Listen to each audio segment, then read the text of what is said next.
Welcome back, guys. I'm trying to make as much content as I can before my iPhone storage is completely full and I have to up my monthly iCloud subscription, which I'm already paying $10 a month for because I have a PC and I can't figure out how to load the phones from here to there. So if we run out of room, that'll be it for a while because I don't have the gumption to delete all my past original recordings.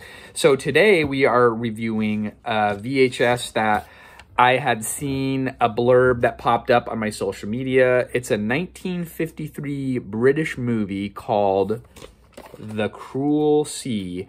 And I have this VHS copy that says 1989 Video Treasures, licensed by EMI 1980 from HBO. And this particular movie, I remembered the star of the movie, Jack Hawkins, from the movie Ben-Hur. He plays a Roman captain of a naval vessel, if you want to call it that, in that movie starring Charlton Heston that won Best Picture, I think, in 1957. So anyway, this movie stars Jack Hawkins. It's black and white, 121 minutes long. The New York Times says, outstanding reporting of the highest order and a graphic record and proud chapter of English history. So this movie, I tried to find DVD copies of it. There are DVD copies and Blu-ray copies available, but not for US region players. On eBay, there is like super ghetto DVD copies for $5.99 that says they will play, but it's like really bootleggy with subtitles.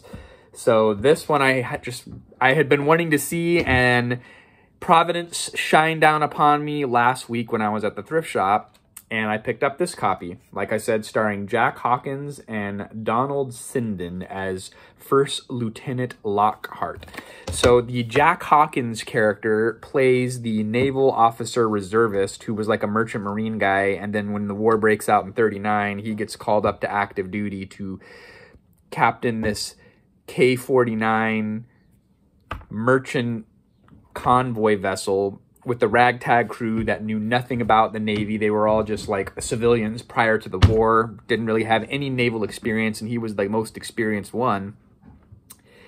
And I was comparing it in my mind to the more recent 2020 release of that Tom Hanks movie Greyhound, which went straight to Apple for streaming during the pandemic.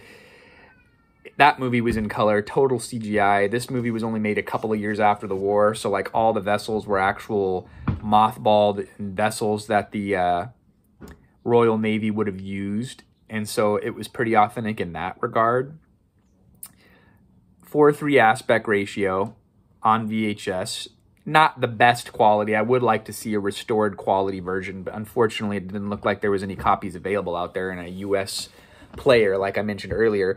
So this movie, it was intense. Would my wife enjoy it? No, she doesn't get into movies that are of this era.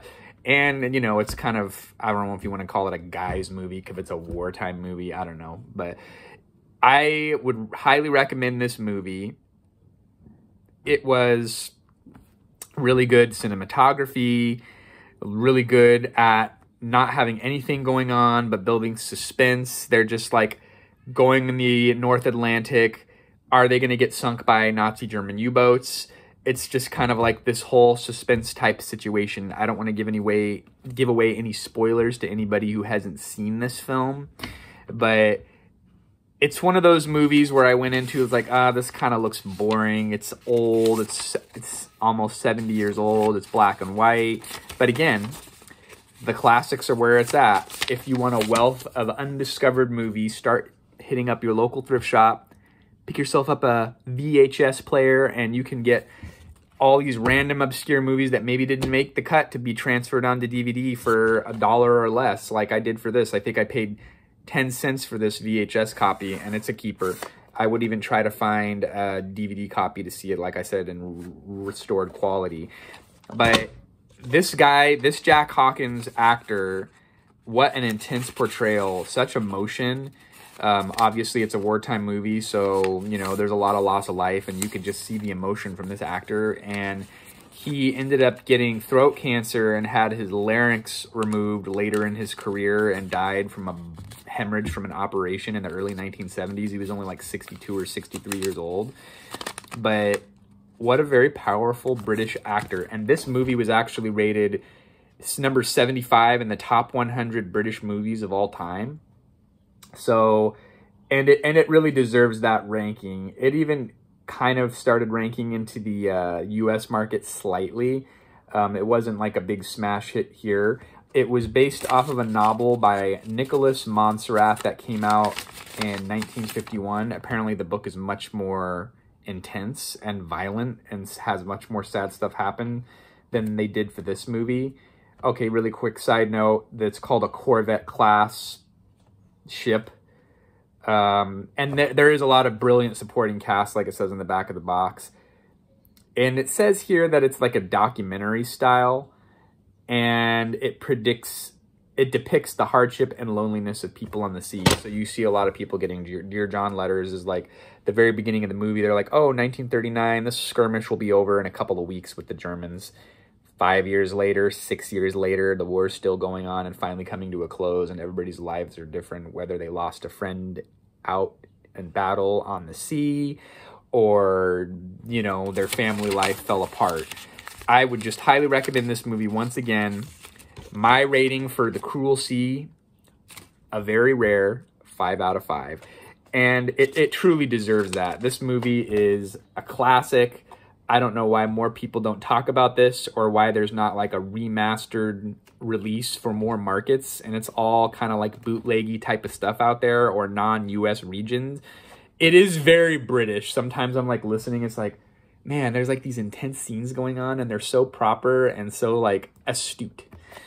So that's my review for today. The Cruel Sea, 1953. Pick it up, comment down below if you've seen it. Let me know what you think. Until next time, we'll see you then.